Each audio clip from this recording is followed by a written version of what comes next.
ইরানকে চাপে ফেলতে গিয়ে যুক্তরাষ্ট্রকে চাপে ফেলে দিলেন ট্রাম্প। চীন থেকে ফিরলেন খালি হাতে, তবে কি তেহরানকে সমর্থন দিল বেইজিং? আমেরিকার ঘরের লোক কাজ করছে ইরানের পক্ষে, হুমকিতে মার্কিন নিরাপত্তা ব্যবস্থা। কে সেই গুপ্তচর যার মাথার দাম $2 লাখ? ট্রাম্পের রাজকীয় ভোজে খুনসুটিতে মাতলেন ইলন মাস্ক। মেনুতে কি কি খাবার ছিল? ভাইরাল সেই ক্লাসিক ইলন মোমেন্ট। আসসালামু আলাইকুম, দেখছিলেন বাংলাভিশন ওয়ার্ল্ড নিউজ হেডলাইন। এবারে বিস্তারিত। ইরানকে সামরিক সহায়তা দেবে না, বরং হরমুজ প্রণালী খুলে দিতে চাপ প্রয়োগ করবে চীন। বেইজিং সফরে এমন দাবি করেছেন ডোনাল্ড ট্রাম্প। তবে প্রেসিডেন্ট ট্রাম্পের এই দাবির বিষয়ে কোনো মন্তব্য করেনি চীন। এমনকি যুক্তরাষ্ট্রের সঙ্গে কোনো বিষয়ে চুক্তিও করেনি বেইজিং। বরং চীন জানিয়েছে ইরান থেকে তেল কেনা অব্যাহত রাখবে তারা। আর এতেই প্রশ্ন উঠেছে, ইরান নিয়ে আবার মিথ্যে দাবি করেছেন কি ট্রাম্প, যে কারণে চীন থেকে খালি হাতেই ফিরতে হলো ডোনাল্ড ট্রাম্পকে। এদিকে ইরান কখনোই কোনো চাপের কাছে মাথা নত করবে না বলে আবারও সাফ জানিয়েছেন ইরানের পররাষ্ট্রমন্ত্রী আব্বাস আরাগচি। সানজিদা ইসলাম তন্নির ডেস্ক রিপোর্ট। মার্কিন প্রেসিডেন্ট ডোনাল্ড ট্রাম্প ও চীনা প্রেসিডেন্ট শি জিনপিং এর দ্বিতীয় দিনের বৈঠকের মূল বিষয় ছিল ইরান যুদ্ধ। ইরান যুদ্ধে জয় পেতে বেইজিং এর সহায়তার কোনো প্রয়োজন নেই দাবি করা ডোনাল্ড ট্রাম্প এদিনের বৈঠকে শান্তি চুক্তিতে রাজি হতে ইরানের ওপর চাপ সৃষ্টি করতে অনুরোধ করেন শি জিনপিংকে। বৈঠক শেষে ডোনাল্ড ট্রাম্পের দাবি, ইরানকে কোনো ধরনের সামরিক সহায়তা না দেওয়ার প্রতিশ্রুতি দিয়েছে চীন, যদিও এ বিষয়ে কোনো মন্তব্য করেনি বেইজিং। আর দুই নেতা বাণিজ্যিক সম্পর্ক উন্নত করার আশ্বাস পাল্টা আশ্বাস দিলেও কোনো আনুষ্ঠানিক চুক্তি হয়নি। তবে কি এক প্রকার খালি হাতেই ফিরে গেলেন ডোনাল্ড ট্রাম্প? ইরান ইস্যুতে বরাবরের মতো এবারও আজগুবি মিথ্যা দাবি করছেন মার্কিন প্রেসিডেন্ট। চীন কি কখনো মিত্র ইরানের বিরুদ্ধে গিয়ে যুক্তরাষ্ট্রের পক্ষে দাঁড়াবে? চীনে 2 দিনের রাষ্ট্রীয় সফর শেষে যুক্তরাষ্ট্রে ফিরে যাওয়ার আগে একাধিক বক্তব্যে শি জিনপিং এর সাথে অত্যন্ত সফল বৈঠক হয়েছে বলে দাবি করেছেন ডোনাল্ড ট্রাম্প। যুক্তরাষ্ট্র ও চীনের মধ্যে বর্তমানে শক্তিশালী বন্ধুত্বপূর্ণ সম্পর্ক ভবিষ্যতে আরও সমৃদ্ধ হবে আশাবাদী ট্রাম্প জানিয়েছেন, ইরান যুদ্ধ শেষ করার বিষয়েও চীনা প্রেসিডেন্ট তার সাথে একমত। চীনও চায় হরমুজ প্রণালী খুলে দেওয়া হোক।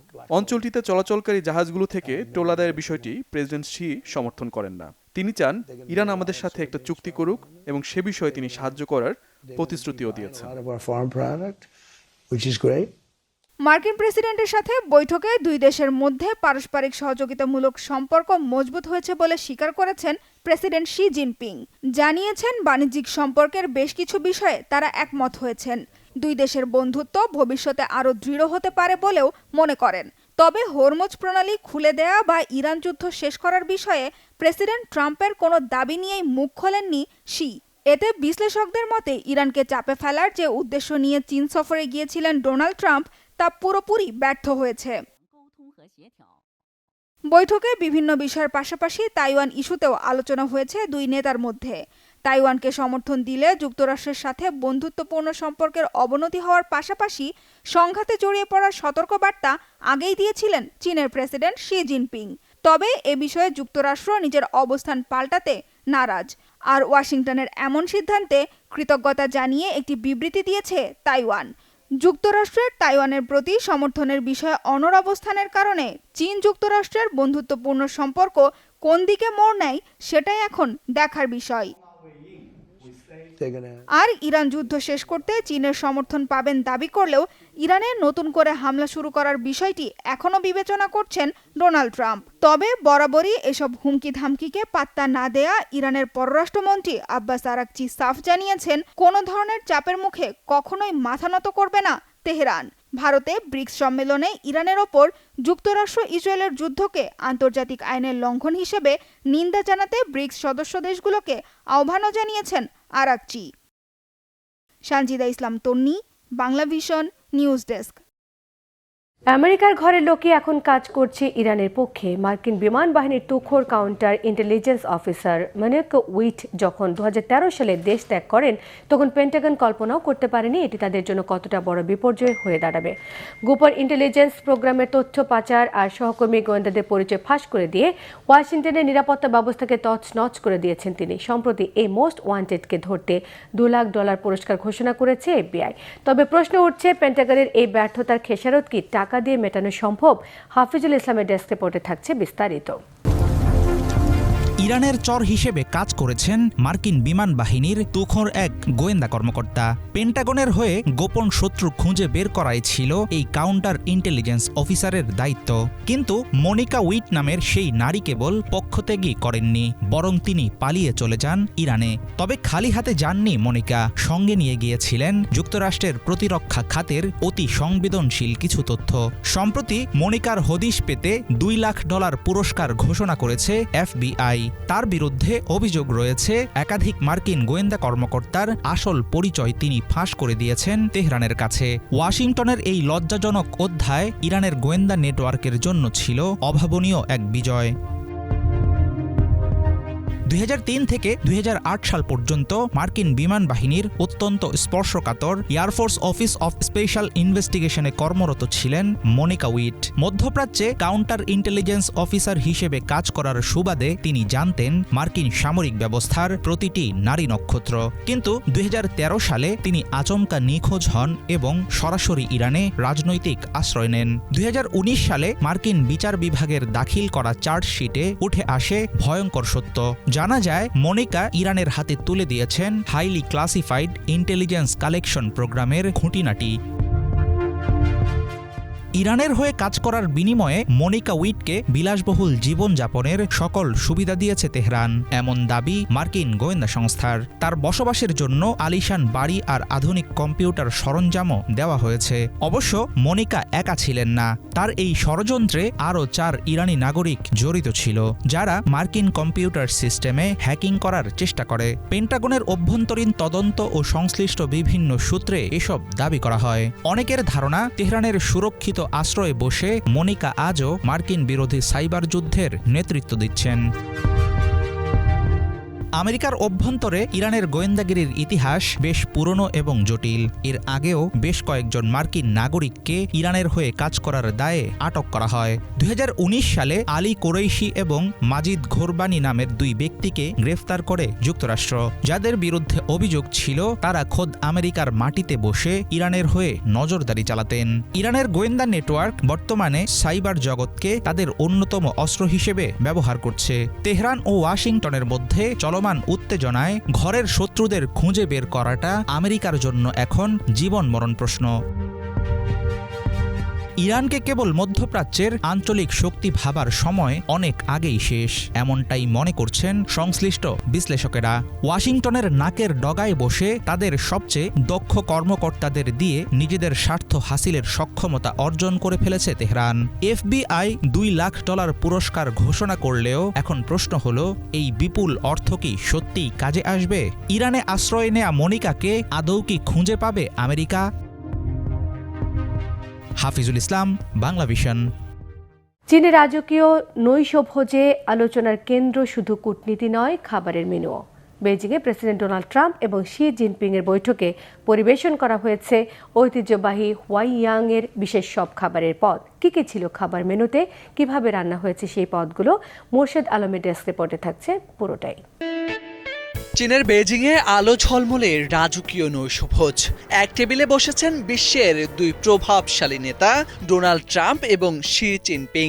তবে কূটনৈতিক আলোচনার পাশাপাশি এবার সবচেয়ে বেশি কৌতূহল তৈরি হয়েছে খাবারের মেনু। ট্রাম্পকে ঠিক কি খাওয়ালো চীন, তা নিয়েই এখন আন্তর্জাতিক মহলে চলছে নানা আলোচনা। রাষ্ট্রীয় এই ভোজে চীন তুলে ধরেছে তাদের ঐতিহ্যবাহী ওয়েইয়াং রন্ধনশৈলী। হালকা স্বাদ, নিখুঁত পরিবেশন আর নরম ঘ্রাণের জন্য বিখ্যাত এই খাবারটিকে চীনের সবচেয়ে কূটনৈতিক রান্না বলেও মনে করা হয়। ভোজের মূল আকর্ষণে ছিল বিখ্যাত বেজিং হাঁসের রোস্ট। এর পাশাপাশি রাখা হয়েছে গরুর পাঁজরের মাংস, যা ট্রাম্পের ওয়েলডান স্টেক পছন্দের প্রতি বিশেষ সম্মান হিসেবেই দেখা হচ্ছে। ডেজার্টিয়া ছিল চীনের বিশেষ আয়োজন। অতিথিদের জন্য পরিবেশন করা হয় তিরামিসু, নানা ধরনের ফল, আইসক্রিম এবং শঙ্কু আকৃতির বিশেষ পেস্ট্রি ট্রাম্পেট শেল। খাবারের প্রতি পদে ছিল কূটনৈতিক বার্তা, সম্পর্কের উষ্ণতা আর নতুন আলোচনার ইঙ্গিত। বিশেষজ্ঞরা বলছেন চীন বহু বছর ধরেই খাবারকে কূটনৈতিক শক্তি হিসেবে ব্যবহার করে আসছে। বিদেশি নেতাদের সামনে এমন খাবারই পরিবেশন করা হয় যা একদিকে ঐতিহ্য তুলে ধরে, অন্যদিকে অতিথির রুচির প্রতিও সম্মান দেখায়। তাই এই ভোজে খুব ঝাল বা অদ্ভুত কোনো খাবার রাখা হয়নি, বরং এমন সব পদ রাখা হয়েছে যা প্রায় সব দেশের অতিথির কাছেই গ্রহণযোগ্য। হুয়াইয়াং রন্ধনশৈলীর জনপ্রিয় খাবারের মধ্যে রয়েছে সিংহের মাথার আকৃতির meatball, Yangzhou fried rice, squirrel fish ও বিখ্যাত ওয়েনসি তোফু। খুব কম মশলা ব্যবহার করে খাবারের প্রাকৃতিক স্বাদ ধরে রাখাই এই রান্নার সবচেয়ে বড় বৈশিষ্ট্য। আর সে কারণেই আন্তর্জাতিক কূটনৈতিক ভোজে এই খাবারের কদর সবচেয়ে বেশি। মোর্শেদ আলম, বাংলা ভিশন। চীনের রাজকীয় ভোজসভা সামনে সাজানো একের পর এক ঐতিহ্যবাহী খাবার, আর সেই টেবিলে কখনো চোখ পাকাচ্ছেন, কখনো মজার মুখভঙ্গি করছেন বিশ্বের সবচেয়ে ধনী ব্যক্তি ইলন মাস্ক। ডোনাল্ড ট্রাম্পের চীন সফরে নৈশ ভোজে মাস্কের এমন প্রাণবন্ত মুহূর্ত এখন ভাইরাল সামাজিক যোগাযোগ মাধ্যমে। গম্ভীর কূটনৈতিক পরিবেশেও তার খুনসুটি আর অদ্ভুত রিয়াকশনকে অনেকেই বলছেন ক্লাসিক ইলন মোমেন্ট। মোর্শেদ আলমের আরও একটি ডেস্ক রিপোর্ট। খাবার টেবিলে চীনের অদ্ভুত খাবার দেখে খুনসুটিতে মেতেছেন বিশ্বের সবচেয়ে ধনী মার্কিন ধনকুবের ইলন মাস্ক। চীনে মার্কিন প্রেসিডেন্ট ডোনাল্ড ট্রাম্পের রাষ্ট্রীয় সফরের সময় একটি রাজকীয় ভোজে ইলন মাস্কের বিভিন্ন অঙ্গভঙ্গি এবং খুনসুটির দৃশ্য সামাজিক যোগাযোগ মাধ্যমে বেশ ভাইরাল হয়েছে। বেজিংয়ে আয়োজিত ওই নৈশভোজে মাস্ককে বেশ ফুরফুরে মেজাজে দেখা গেছে। তিনি সেখানে উপস্থিত শাওমি সিইও লেই জুনের সাথে করমর্দন করেন এবং সেলফি তোলেন। চীনের ঐতিহ্যবাহী বেজিং রোস্ট ডাকসহ বিভিন্ন খাবার দেখে মাস্ককে কখনো চোখ পাকাতে, কখনো মজার অঙ্গভঙ্গি করতে দেখা গেছে। সেলফি তোলার সময়ও তিনি ছিলেন বেশ প্রাণবন্ত। গভীর কূটনৈতিক পরিবেশের মধ্যেও তাকে অনেকটা খোলামেলা ও আনন্দের মেজাজে দেখা যাওয়ায় অনেকে এই মুহূর্তগুলোকে ক্লাসিক্যাল ইলন মোমেন্ট বলে আখ্যা দিয়েছেন। বিশ্লেষকদের মতে চীনে টেসলার সাংহাই ফ্যাক্টরির বড় সাফল্যের কারণেই দেশটিতে ইলন মাস্কের বিশেষ গ্রহণযোগ্যতা রয়েছে। একই সঙ্গে তিনি এই সফরে টেসলার ফুল সেলস ড্রাইভিং প্রযুক্তির অনুমোদন নিয়েও আলোচনা এগিয়ে নিচ্ছেন বলে ধারণা করা হচ্ছে। বিভিন্ন সময় বিদেশি অতিথি ও কর্মকর্তাদের চীন সফরের সময় খাবার নিয়ে বেশ কিছু চমকপ্রদ ঘটনা ভাইরাল হয়েছে। 2023 সালে বেজিংয়ে একটি ইউনানি রেস্তোরাঁয় খাবার খাওয়ার সময় মার্কিন অর্থমন্ত্রী জেনেট ইয়েলেন ম্যাজিক মাশরুম খাওয়া নিয়ে মজার মন্তব্য করেছেন। এছাড়া 2011 সালে তৎকালীন মার্কিন ভাইস প্রেসিডেন্ট জো বাইডেন বেজিংয়ের একটি সাধারণ রেস্তোরাঁয় বসে ফ্রাইড লিভার বা ভাজা কলেজার স্বাদ নিয়েছিলেন, যা বেশ আলোচনার জন্ম দিয়েছিল। এছাড়া 1971 সালে হেনরি কিসিঞ্জারের গোপন সফরের সময় তার জন্য বিশেষ এক মুরগির পদ তৈরি করা হয়েছিল, যা নিয়ে তৎকালীন সময় বেশ আলোচনা তৈরি হয়। মোর্শেদ আলম, বাংলা ভিশন। ইরান যুদ্ধ পারস্য উপসাগরীয় অঞ্চলে বাণিজ্যিক জাহাজ চলাচলের ঝুঁকি বহুগুণ বাড়িয়ে দিয়েছে। বিশেষ করে জ্বালানি সরবরাহের প্রধান রুট হরমুজ প্রণালীতে যুদ্ধ শুরুর পর থেকে অসংখ্য জাহাজ হামলার শিকার হয়েছে। আটকে আছেন হাজার হাজার নাবিক। পারস্য উপসাগরে দীর্ঘ 2 মাস আটকে থাকার পর ঘরে ফেরা এক ভারতীয় জাহাজের ক্যাপ্টেনের জবানিতে উঠে এলো এক রুদ্ধশ্বাস অভিজ্ঞতা। মীর ফজলে রাব্বির ডেস্ক রিপোর্ট। যুদ্ধ মানে শুধু কামানের গর্জন বা সীমান্তের লড়াই নয়। যুদ্ধ মানে হাজার হাজার মাইল দূরে থাকা কোনো এক নাবিকের পরিবারের নির্ঘুম রাত। ইরানের সাথে মধ্যপ্রাচ্যের মার্কিন মিত্র দেশগুলোর উত্তেজনা শুরু হলে নিরাপত্তার ঝুঁকির কারণে হরমুজ প্রণালীতে জাহাজের চলাচল স্থবির হয়ে যায়। তখন সমুদ্রের বুকে এক একটি জাহাজ হয়ে ওঠে বিচ্ছিন্ন এক দ্বীপ। এই ভূরাজনৈতিক উত্তেজনার জেরে বিভিন্ন দেশের কয়েক ডজন জাহাজ পারস্য উপসাগর ও সংলগ্ন এলাকায় আটকা পড়ে। রসদ ফুরিয়ে আসা, যান্ত্রিক সীমাবদ্ধতা আর চারদিকের রুদ্ধশ্বাস পরিস্থিতির মাঝে এক একজন নাবিকের জীবন তখন টিকে থাকার এক অসমন লড়াইয়ে রূপ নেয়। এমনই এক কঠিন পরিস্থিতির কবলে পড়েছিলেন এক ভারতীয় জাহাজ ক্যাপ্টেন, যেখানে একদিকে ছিল হরমুজ সংকটের কারণে সৃষ্ট অনিশ্চয়তা আর অন্যদিকে ছিল নিঃসঙ্গতা ও মৃত্যুর হাতছানি। সিঙ্গাপুর থেকে দুবাই যাওয়ার পথে পারস্য উপসাগরে তার জাহাজটি প্রায় 2 মাস আটকা থাকে। পারস্য উপসাগরের নোনা জলে বন্দী থেকে তিনি প্রত্যক্ষ করেছেন ভূরাজনীতির নিষ্ঠুর বাস্তবতা। দিনটি ছিল 4 মার্চ। আমরা সৌদি আরবের দাম্মাম বন্দরে নোঙর করি। শুরুর প্রথম সপ্তাহটা বেশ শান্ত ছিল, তেমন কোনো অস্বাভাবিক তৎপরতা না দেখে আমরা ভেবেছিলাম বেশ নিরাপদ জায়গাতেই আছি। কিন্তু মার্চের 10 তারিখ নাগাদ পরিস্থিতি পাল্টাতে শুরু করলো। আমরা আকাশেই মিসাইল ধ্বংস করার দৃশ্য দেখতে পাচ্ছিলাম। ইরানের পাঠানো সেই শাহেদ ড্রোনের আনাগোনাও টের পাচ্ছিলাম। ড্রোনগুলো মোটেও নিঃশব্দ নয়, এদের প্রোপেলারের বেশ জোরালো শব্দ আমরা পরিষ্কারভাবে শুনতে পেতাম। ঠিক এই সময় থেকেই আমাদের মধ্যে চরম দুশ্চিন্তা, ভয় আর আতঙ্ক দানা বাঁধতে শুরু করলো। আমরা বুঝতে পারলাম যে আমরা আসলে বড় বিপদের মুখে দাঁড়িয়ে আছি।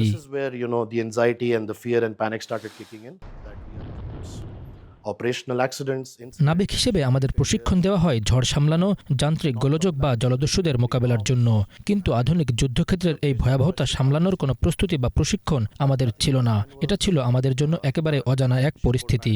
এটা কোনো সংবাদের খবর বা ভৌতিক সিনেমা ছিল না। আমরা তখন আক্ষরিক অর্থেই যুদ্ধের ময়দানের ভেতরে ছিলাম। পারস্য উপসাগরে আমরা নাবিকরা যে বাস্তবতার মুখোমুখি হয়েছি বা এখনো হচ্ছি, তার বিশ্বাসযোগ্যতা কোনো বিশ্লেষক বা ধারাভাষ্যকারের বর্ণনার সাথে মিলবে না। ইরান যুদ্ধ পারস্য উপসাগরীয় অঞ্চলে বাণিজ্যিক জাহাজ চলাচলের ঝুঁকি বহুগুণ বাড়িয়ে দিয়েছে। বিশেষ করে জ্বালানি সরবরাহের প্রধান রুট হরমুজ প্রণালীতে যুদ্ধ শুরুর পর থেকে অসংখ্য জাহাজ হামলার শিকার হয়েছে। এই যুদ্ধের প্রভাবে বর্তমানে কয়েকশো জাহাজ আটকা পড়ে আছে এবং প্রায় 20,000 নাবিক হরমুজ প্রণালীর এই জলসীমায় অবরুদ্ধ হয়ে আছেন। ক্যাপ্টেন কোহলির মতো সৌভাগ্যবান যারা ঘরে ফিরতে পেরেছেন, তাদের চোখে মুখে এখনও সেই আতঙ্কের ছাপ স্পষ্ট। কিন্তু যারা এখনও হরমুজের সেই বিষাক্ত নিস্তব্ধতার মাঝে আটকা আছেন, তাদের ভবিষ্যৎ কি হবে তা কেউই জানে না। এই সংকট নিরসনে কূটনৈতিক সমাধানের কোনো বিকল্প নেই, কারণ দিন শেষে যুদ্ধের ময়দানে জয় পরাজয় যাই হোক না কেন, এই রুদ্ধশ্বাস সময়গুলো ইতিহাসের এক কালো অধ্যায় হয়েই থেকে যাবে। মীর ফজলে রাব্বি, বাংলা ভিশন। যুক্তরাষ্ট্রের সঙ্গে জ্বালানি খাতে কৌশলগত সহযোগিতার বিষয়ে সমঝোতা স্মারক MOU সই করেছে বাংলাদেশ। একে দুদেশের সম্পর্কের ক্ষেত্রে একটি ঐতিহাসিক অগ্রগতি হিসেবে উল্লেখ করেছেন যুক্তরাষ্ট্রের জ্বালানি মন্ত্রী ক্রিস রাইট। 14 মে ওয়াশিংটন ডিসিতে যুক্তরাষ্ট্রের জ্বালানি বিভাগে সমঝোতার স্মারক সই করেন যুক্তরাষ্ট্রের পক্ষে জ্বালানি মন্ত্রী ক্রিস রাইট, বাংলাদেশের পক্ষে পররাষ্ট্রমন্ত্রী ডক্টর খলিলুর রহমান। এমন সময়ে সমঝোতার স্মারক সই হলো যখন মধ্যপ্রাচ্য সংঘাতের কারণে বাংলাদেশ সহ বিশ্বের অনেক দেশ জ্বালানি নিরাপত্তা নিশ্চিত করতে গিয়ে গুরুতর চ্যালেঞ্জের মুখে পড়ছে। এই সমঝোতার স্মারক দুদেশের সক্ষমতা বৃদ্ধি, জ্ঞান ও দক্ষতার আদান প্রদান, তেল, গ্যাস, ভূতাপীয় শক্তি, জৈব শক্তির উপর গবেষণার সুযোগ করে দেবে। এছাড়া এটি বাংলাদেশকে সাশ্রয়ী মূল্যে যুক্তরাষ্ট্রের LNG, LPG আর অন্যান্য জ্বালানি পণ্য আমদানিতে সহায়তা করবে। স্বাক্ষর অনুষ্ঠানে দেওয়া সংক্ষিপ্ত বক্তব্যে বাংলাদেশের পররাষ্ট্রমন্ত্রী এই উদ্যোগের পেছনে সমর্থনের জন্য প্রধানমন্ত্রী তারেক রহমান, প্রেসিডেন্ট ডোনাল্ড ট্রাম্পকে ধন্যবাদ জানান। এই আয়োজনে বাংলাদেশ দূতাবাসের কর্মকর্তা, যুক্তরাষ্ট্রের জ্বালানি বিভাগের ঊর্ধ্বতন কর্মকর্তারা এই সময় উপস্থিত ছিলেন। ভারতের উত্তরপ্রদেশে ব্যাপক ঝড়ের তাণ্ডবে অন্তত 117 জনের প্রাণহানি হয়েছে। হাসপাতালে ভর্তি করা হয়েছে অন্তত 70 জনকে। উত্তরপ্রদেশে অযোধ্যা, বারাণসী, গাজিয়াবাদ সহ কমপক্ষে 30টি জেলা ঝড় বৃষ্টিতে লণ্ডভণ্ড হয়েছে। কোথাও 60 থেকে 70 কিলোমিটার বেগে ঝড় ছাড়াও কোনো কোনো এলাকায় অতি ভারী বৃষ্টি হয়েছে। সামাজিক মাধ্যমে ভাইরাল হয়েছে বেরেলিতে তীব্র ঝড়ে একজনকে উড়িয়ে আছড়ে ফেলার দৃশ্য। ওই ব্যক্তি প্রায় 45 ফিট উঁচুতে উড়ে গিয়ে 100 মিটার দূরে পড়েন। প্রাণে বাঁচলেও গুরুতর জখম ওই ব্যক্তিকে হাসপাতালে ভর্তি করা হয়েছে। বেশিরভাগ মানুষের মৃত্যু হয়েছে ধূলির ঝড়ে, রাস্তা আর বাড়িঘরে গাছপালা পড়ে, বজ্রপাতে উড়ে আসা বস্তুর আঘাতে। মারা যাওয়া প্রত্যেকে 4 লাখ রুপি করে দেওয়ার প্রতিশ্রুতি দেন রাজ্যের মুখ্যমন্ত্রী যোগী আদিত্যনাথ। রাজ্যে 33% জমির ফসল নষ্ট হওয়ায় ক্ষয়ক্ষতি অনুযায়ী কৃষকদের ক্ষতিপূরণ করে দেওয়ার নির্দেশ দিয়েছেন তিনি। উত্তর ভারতে এই তাণ্ডবে অন্তত 114টি গবাদি পশুর মৃত্যু হওয়ায় ক্ষতিগ্রস্তদের 37,500 রুপি পর্যন্ত সহায়তা দেওয়া হবে বলে জানিয়েছে স্থানীয় প্রশাসন।